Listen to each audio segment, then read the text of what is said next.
Good evening, everyone. It's Dr. Shiva Ayyadurai. I'm sorry I'm a little bit late. We've been working extremely hard on a number of data projects for a number of states, trying to help really do an in-depth analysis and build evidence. What I wanted to share with you today was what you can do, almost how to expose election fraud for dummies. That's what this is about at the local level. And we'll wait until people join. We have people joining us, so we're going to hop in. But the general discussion, and I'll get to it shortly, is that there's a huge opportunity for citizens to actually get involved. We're seeing a lot of theater and drama on the national level. Our work has been really to develop what we call pattern analysis methods to show a signal of fraud. So you have, if you remember, about a week ago, we did a video that went viral, which was showing the anomalous events in Michigan. And then following up to that, we actually had to educate the math community. A lot of mathematicians actually do not understand pattern analysis. They're very narrowly focused. So we did a video showing how the signal of truth, and the signal of when you know that a normal behavior is when you get this very interesting parabolic arc. And then we went and compared that to the anomalous curve. So everyone sort of got educated on this and a systems approach to understanding this. But today, what I want to talk about is what is it you can do? Look, I'm a little bit, frankly, disappointed when I look at what's going on at the national level. There's a lot of people running around. It almost appears with their, I think like a chicken with their heads cut off. There's a lot of cases being lost everywhere. But it almost seems to me like the people who are doing this, I don't even know who's QBing any of this, quarterbacking it, don't have a fundamental understanding at the local level. One of the former House speakers and speakers of the House, a guy by the name of Tip O'Neill, said all politics is local. And I'd like to put forward the thesis that all election fraud is local. And what we're finding is that if you have all these local towns all over the United States, that's where the fraud, in my opinion, actually takes place. By the time the data is sent up to the states and counties, you can have the smoothing of data and the fraud can occur. Remember, a lot of these towns have, I think, about a 20-day period to get their act together. So it's really important that all of you start participating in this process. And what I'm going to educate you on is what you can do. Instead of watching Fox or CNN and watching what I consider some of this is to be kabuki theater, is that you can actually participate in being an active citizen. And, post or in the midst of our Shiva for Senate campaign, our core thesis was truth, freedom, and health. And what that means is you have to apply science and engineering to understand the truth. You have to have a healthy way of taking not only care of your body, but the right infrastructure. But then you have to take action, which is a freedom piece. Simply observing things, what's going on, and not actually acting, in many ways makes you just an observer. And what I'm going to share with you today is what you can do. And you can do it right after this video. You can do it in the middle of the video. You're going to learn a very simple thing that all of you can do to actually help get the evidence. Okay? So let me give you a little bit of theory. I also have a guest joining us, Karina Demershon. Karina was one of our very active volunteers. And Karina did what I'm going to share with you. And Karina had no background in politics before this, but she was able to follow these steps and get the evidence, which we're going to share with you. So I'll bring back Karina. Karina, you may want to say hello to everyone. Hello, everyone. Okay, so we'll be back. So that's what I'm going to share with you today. So let's discuss a little bit of theory first. And so let me bring up this. As I may have shared this with you. Look, here's what the voting systems are. It's really simple. Imagine your town. I'm in the town of Belmont. You may be in the town of wherever you are, Kalamazoo or, Austin, Texas, or let's see where people are coming in from. We have people coming in from Georgia, okay, Atlanta. We have people coming from all over the country, but each one of you, assume, is in your local town. Well, so in that local town may have many, many precincts. People are coming in and they're voting. That's what I call what P is, the number of voters coming into the town to vote. Remember, you may have a set of registered voters, which could be 1,000 people, but for this election, for the November 3rd, 2020 election, maybe, let's say, 500 people voted. So that would be out of the, let's say 1,000 registered voters, 500 people voted. That's what P is. So they come to vote. They vote. Some may vote for candidate one. Some may vote for, let's say in the Senate case, some may vote for me. Someone may vote for the other guys. Someone may do a write-in. Someone may decide not to vote in that Senate race, which is called a blank vote or an undervote. Someone may actually fill in both candidates, circle in just to maybe have fun. That's called an overvote. And those total number of votes, which are called the ballots cast, let's say that should also be 500. So if 500 people came, which is P, V should also be 500. Okay? That's simple. And I find it quite incredible that this is not being a very simple focus to get citizen involvement, but it doesn't matter. Our movement in many ways for truth, freedom, and health has been leading this whole issue about election fraud. Many of you know we were the ones who put out 1.5 million of these cards right in Massachusetts when we were sort of like the first shot being shot at Lexington. The first shot of election fraud was taken against our campaign in Cheever for Senate in the September 1st primary. So that's the basic. You have people. So imagine the voting system in your town. In fact, what I'm going to do is very quickly, I'm going to put, just to be clear, in your town. Okay. In your town. All right. Let me bring it back up. I may have to start this up again. 1 second, because I just want to make it really, really accessible to all of you. Okay. So let's go back. All right. So that's a voting system in your town. P voters come in and they cast B votes. Okay. So let's go here and look at that.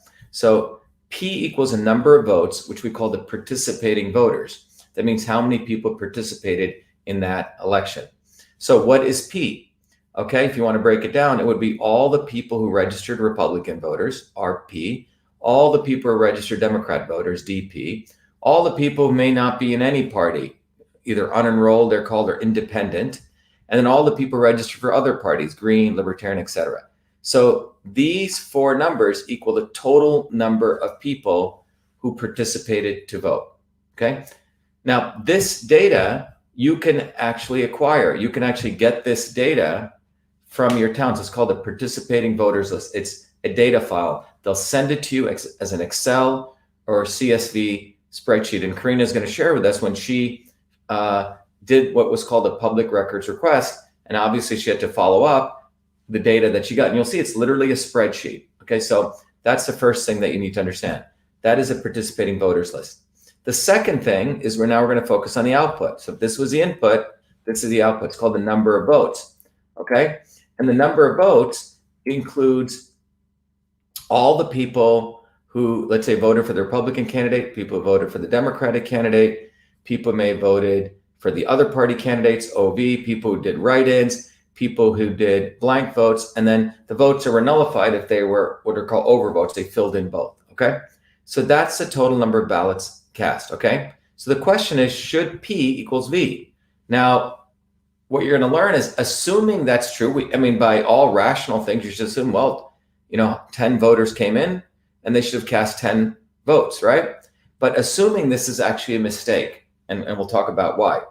Because we know that we have a very important data point. There is something called the weighted race feature. There could be other algorithms, but this is one we know, that the weighted race feature, which is a feature of these voting systems, can multiply votes by a decimal feature. So whatever votes you're actually calculating, this V can actually be manipulated. So P can equal V, or P may not equal V.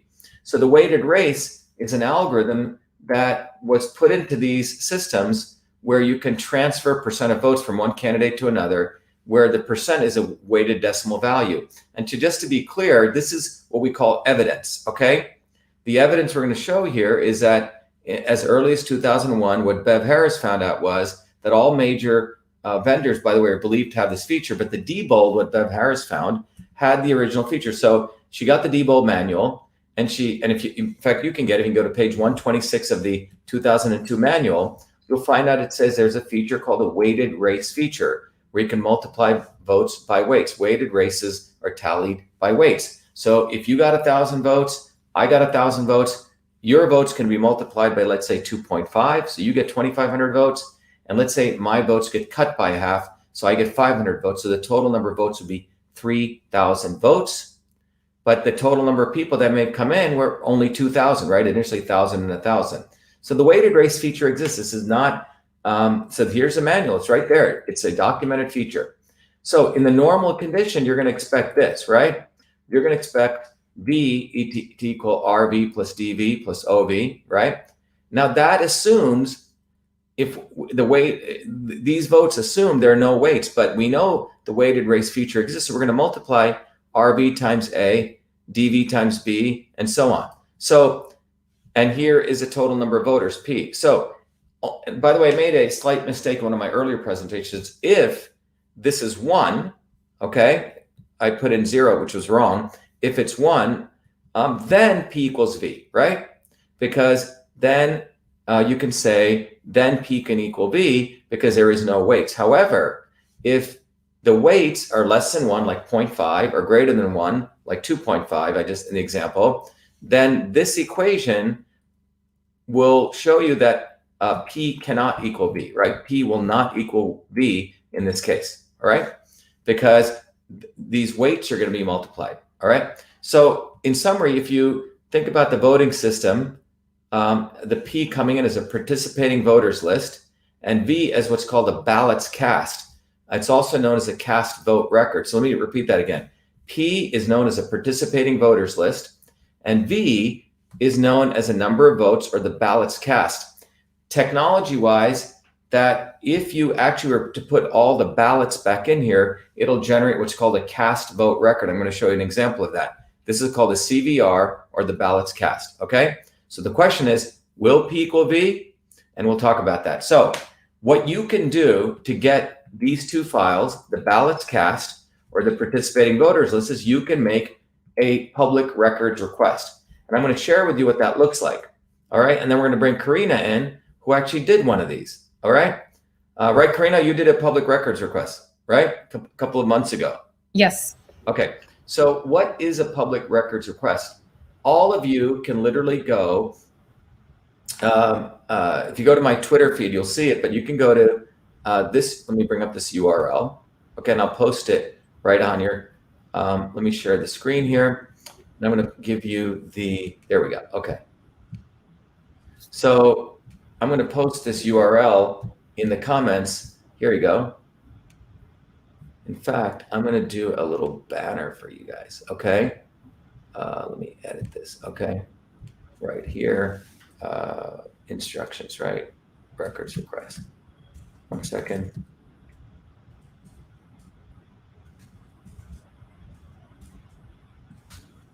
Okay, there, let me save that. And I think I can show this. Good. So there's the actual URL you can go to. So I built this URL for you. So if you go to this URL, vashiva.com/fight-election-fraud-get the evidence, you can actually, let's follow through the instructions that Karina went through. And so, we created this little graphic. Dr. Shiva wants you to get the evidence. And my point here is I want to empower you to go do this. Forget the lawyers, forget the politicians, forget the talking heads. They don't give a damn about evidence, but we do, and you can do this at the local level. And this is what the site says. It goes, lawyers and talking heads are feuding about evidence. They can never deliver us election integrity. Only you can. Dr. Shiva wants you to take these simple actions itemized below with your local city town clerks. Dr. Shiva and his team of citizen data analysts will do the rest. Do it now. Join the movement for truth, freedom, and health. Get the evidence. Be the light. So the steps for public record requests. Your task is to make a public records request to your local town city clerk. Karina's from the town of Newton, right, Karina? Yeah. And you can make Newton, Massachusetts. You can make the request via email. So you can do it via email. So you can do it right now. Okay. Right from the comfort of your own home. If you're afraid to go out, or in person, choose one of the methods based on what works for you. So let's look at the option 1 email. So first you go and find the email address of your local town clerk. Very easy. You go online. Karina, you can go to the local town clerk, right? Newton, and you can find their email address. Then you open up your email system, whatever you have. And then in the to line, put the email address of the town clerk, the one that you found from step 1. Now, In the subject line, put this, and you can just cut and paste it. Public records request for participating voters list and ballots cast. And then you cut and paste the following text into the body of your email. So just cut and paste this right here and put your name. And what you're asking them, it says, I would like to formally request, dear sir or madam, request the following 2 items. The first is a participating voters list, the list of voters. Please provide me the list of those who participated in the recent November 3rd, 20 general elections, broken down by method of voting, which is either, by the way, they can vote, people could have voted multiple ways, early voting or absentee/mail-in or at the polls or provisional. Provisional is where people are not registered, and sometimes they can make an exception to get them the right to vote, but typically those are thrown out. But these are the 4 modes that people can vote by. Please send me this electronically as a Microsoft Excel or a comma-separated CSV formatted file to my email address. So that's the first thing you're asking for. All right, I hope that's clear. So that's the first item you're asking for, the participating voters list, the email is right there. The second thing you're gonna ask for is the ballots cast, also known as the cast vote record. This document should provide me with the total number of ballots cast in the recent November 3rd, 2020 elections for each candidate, write-in, undervotes, which means blank votes, overvotes. For example, someone voted for both Trump and Biden, and broken down my method of voting, same thing. Please send me this electronically as a Microsoft XLS or CSV formatted file to my email above. Then it says, please provide these lists in accordance with open records requests pursuant to state law. Sincerely, your name. So you just cut and paste and put in the email.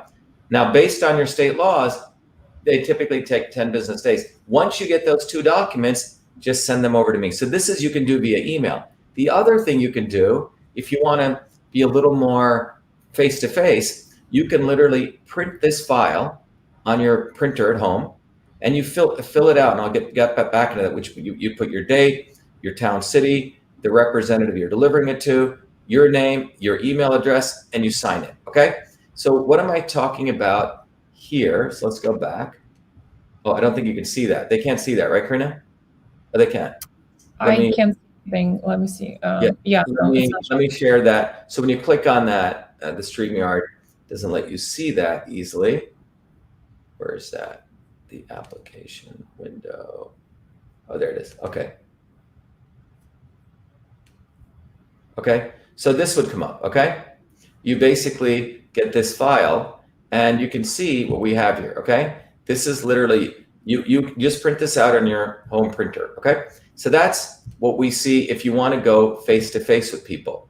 And let me go back to here. So you can do it 2 ways. You can send the email, or you print this, download this file. Now you take the printout, which is a public records request, and go to your local town or city hall. In front of the representative, fill out the public records request, which is by placing the date, the name of the town or city, the name of the person you're delivering the request to. So if you meet Bill Smith, put his name there, your name, your email, and your signature. And take a picture. I recommend you taking a picture as you're about to hand it to them. And you can even video record them. These are public officials. We've done that. And then based on your state law, they typically have 10 business days. Again, once you get the documents, email it to me. Once we get it, what we're going to do, we're going to show you, we're going to do a simple analysis. Look at the list of people in the participating voters list, and we're going to look at the list of people in the ballots cast. And they should be exactly the same. As we say, there should be no discrepancy unless there's a very good reason. So that's what you need to do. You can, again, go to this URL and go to the URL, click on that URL, and you can literally follow those instructions. You can do it right from the comfort of your own home. Karina, let me bring Karina in. Karina, you did this, right? You issued it via email, if I remember. You sent it to your town clerk. Am I right? Well, actually, for the September 1, I actually went in with a form. For the generals, you did it via email. Am I right? Yes. Okay. So Karina's done it both ways. And Karina, you didn't have any experience ever doing this before. Am I right? No. Okay. But the 2 things we asked for were the participating voters list and then the ballots cast. So we're going to now bring up the actual results Karina got back. Okay. And just to give you the preview of this, let me bring this up again. So just to show you, so Karina did the public records request, and she's in Newton here, the town of Newton. And what you're going to see is the number of participating voters that she found was 30,284. That's P, the number of people came in, but she found that V, and we're going to show you, was 30,064. So she found there were actually more votes than voters. It's quite extraordinary. There you go.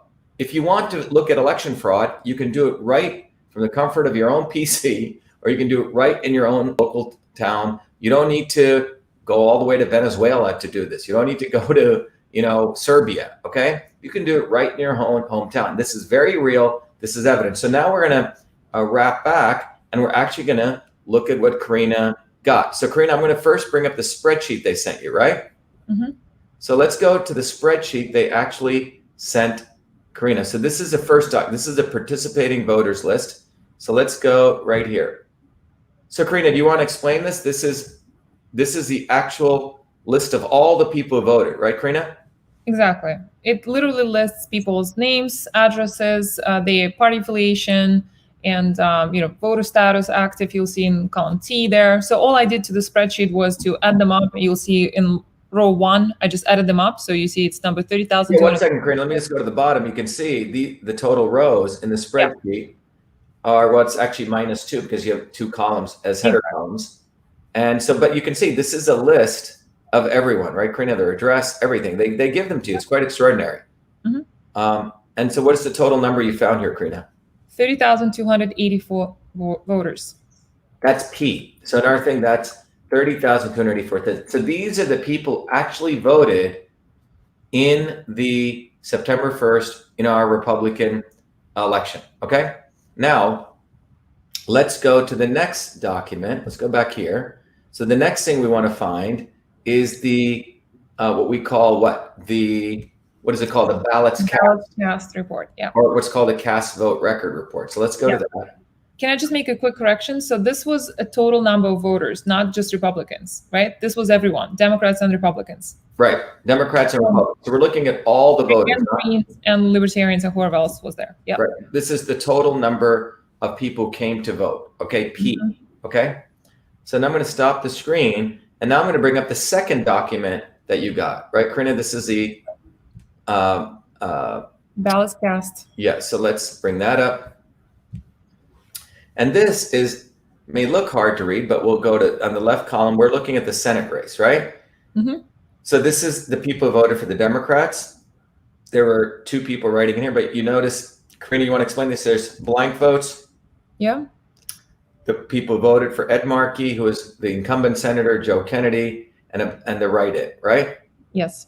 And then if we go all the way across, you see the total number of votes was how many? These are all the precincts. This is a total, right? When you add all 30,059. Yeah.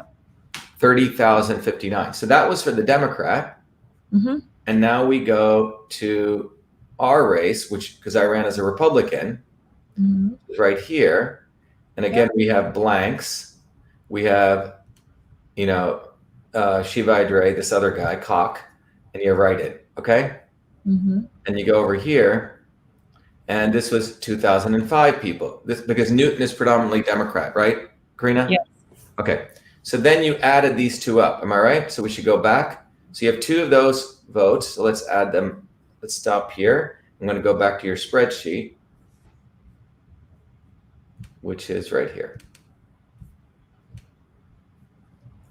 And where do you want me to go, Karina? To the last tab? Right here, right? On the left. Yeah. Yep, exactly. So right there. So let's walk us through this, Karina. So, I just broke it down between 2 parties, right? So 30,059 was the number on the top, if you remember, on the top right corner, and then Republican 2005. And so this is my subtotal of the ballots cast, right, according to the city of Newton. And then I'm comparing that to the Excel spreadsheet that we looked at before that had 30,284 voters with the names and addresses and everything listed, right? So now I have a difference of 1,780 between total votes cast, right, which is the smaller number, the bigger number, and total participating voters, smaller number. So basically, I have more votes than voters. Great. And Karina, how long did you have to wait for them to get you this? I definitely waited for more than 10 business days, at least 2 weeks. I'm sure 10 business weeks. 10 business days, I want to say. So I must have waited for 20 plus days actually. Right. And I think the important thing is by Massachusetts law, and your state laws vary, they have, some states are 7 days, 7 business days, but within 10 business days, they're supposed to give you these results. So it's a violation of law. Right. Again, all of you can do this. Just go to this URL, vashiva.com/fight-election-fraud-get the evidence, and go do it right now. You can do it. You can go online right now, find the town clerk's email, stick it in, stick the subject. We've made it easy. Or if you want to have fun and go in, you can do that. Now, what we want to share with you is something interesting occurred to us. Karina, you were there, where we also try to do this for the big town. So Newton is a town, Boston is a city. So we went into the city of Boston and we wanted them to also do this. We also issued a public records request here. By the way, let me summarize for everyone Karina's results before I go there. So just to be clear, those of you who are still joining us, what you can see is P was 30,284. That's this. V, the actual votes, was 30. This should be equal. There's 1,780 more V than P, more votes than voters. Okay.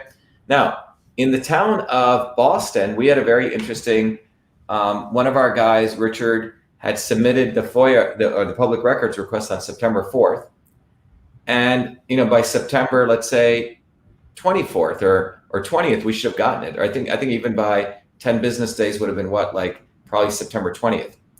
And we didn't get anything. So literally our volunteers, about 20 of us, walked into City Hall, and they were quite surprised because we actually had to do what we call mass action, because these corrupt city officials thought they were going to get away with it. And I want to just share with you what we did here. We literally walked in. There's a picture of me there. Here's a picture of all of us walking into City Hall.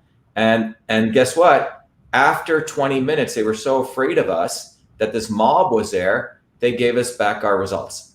And that's what happened. I can play you the video, but this is what happened. We literally had to go in. This guy right here, who was the assistant to the town clerk or the mayor, he came out and we said, look, you owe us this data. You're late and you're violating law. The police came. The police are actually pretty cool. And then he got afraid because he realized he is violating law. And voila, we walk out with our information after waiting for almost a month to get it. And what did we find when we got this information? Well, look, this is a problem. In Boston, just like what Karina just shared, we found there was 142,911 participating voters. Okay? People came in. And look at the number of votes. 147,025. So this was 142,911, 147,025.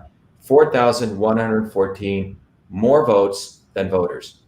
That's what we found out so here we go. That's what it says. So P was this number, and Shiva, B was this number. Yep. Are you trying to share the screen because you're commenting on things, but I thought I shared it. Hold on one second. Oh, here we go. All right. So let me go back to this. Sorry about that. Did you see any of it or no? You didn't see any? Okay. So we shared with you, this is us literally, a mob of us literally had to go into City Hall to get that. Sorry, I didn't share that. And the police came out. Eventually this guy came out who was the assistant, I think, to the mayor, right, Karina? I think so. He said, what do you want? We said, you're violating law. We need our data.